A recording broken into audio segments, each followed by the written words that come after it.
masing-masing, Pak. Mereka punya istilahnya mereka lesbi sendiri, kemudian mereka gay sendiri, mereka yang biseksual sendiri dan juga transgender.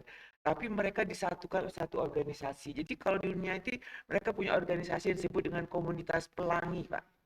Nah, jadi di situ bergabung semua dengan istilah LGBT.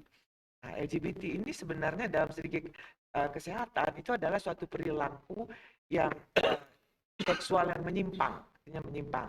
Karena kita biasanya selalu mengatakan heteroseksual ya, artinya laki dan perempuan. Jadi kalau di kesehatan ini dianggap satu perilaku yang orientasinya menyimpang.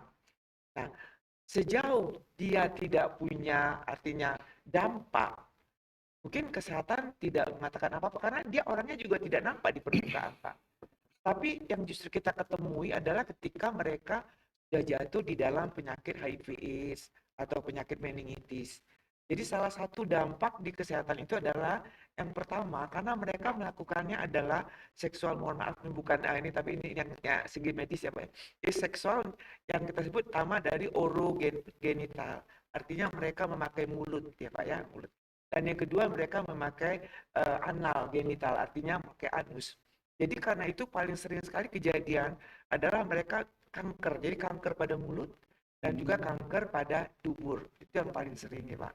Nah, tapi kita kadang-kadang salah, orang tidak tahu juga semua. Makanya ini menggali mereka susah. Kadang-kadang dia datang dengan kanker. Kalau kita tidak ahli dalam menggali ya kita anggap ya kanker selesai. Padahal ini ada masalahnya yang paling.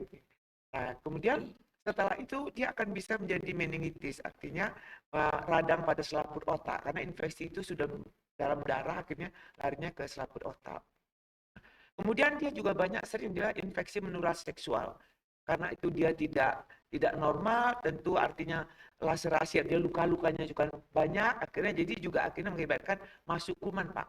Sementara kita kan dalam badan kita juga punya kuman, dalam arti kata kuman yang normal ya. Seperti misalnya di mulut kita, gigi kita kalau kita nggak ada kuman ini, makanan kita nggak akan bisa membusuk istilahnya kan gitu sepertinya. Jadi meningitis, kemudian nanti infeksi menular seksual, dan terakhir biasanya pintu masuk itu sebab akhirnya berakhir ke HIV/AIDS. Nah, yang kita takuti dan kita selalu menemukan mereka ketika sudah stadium HIV atau AIDS.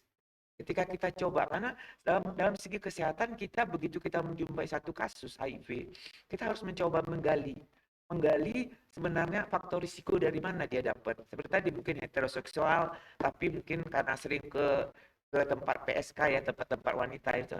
Atau dari karena tadi biseksual, karena dia lebih dari dua, ya bermacam-macam. Kemudian atau dia homoseksual. Jadi kita biasa menggali itu. Dan itu kita menggali juga tidak mudah. Kita memerlukan satu ketenangan, kita berbicara mereka dari hati ke hati. Nah kita tahu akhirnya faktor risikonya apa. Kemudian kita akan mencari siapa saja yang sudah dia hubungi. Misalnya dia punya istri, atau dia punya teman, jadi kawannya itu harus kita gali, kita ajak supaya kawannya itu juga diperiksa. Karena sekarang ini sebenarnya HIV sendiri itu tidak terlalu menakutkan tanda petik. Karena dengan kemajuan zaman itu, HIV itu sudah bisa diobati dengan yang kita sebut dengan antiretrovirus. Nah, apabila kita kena HIV, kita diobati seumur hidup, Pak. Ketika seumur hidup itu virus akan bisa ditekan, sehingga dia tidak akan menular. Jadi seperti HIV ini kita lihat kebetulan ini data, tapi kita data itu di SIA itu komunitas perempuan itu nomor 2 tertinggi HIV. Wanita ibu rumah tangga. Nah tentu dia dapat dari suaminya kan gitu kan. Nah jadi seperti itu yang jadi efek-efek yang itu yang akhirnya ke kesehatan dampak ujung-ujungnya.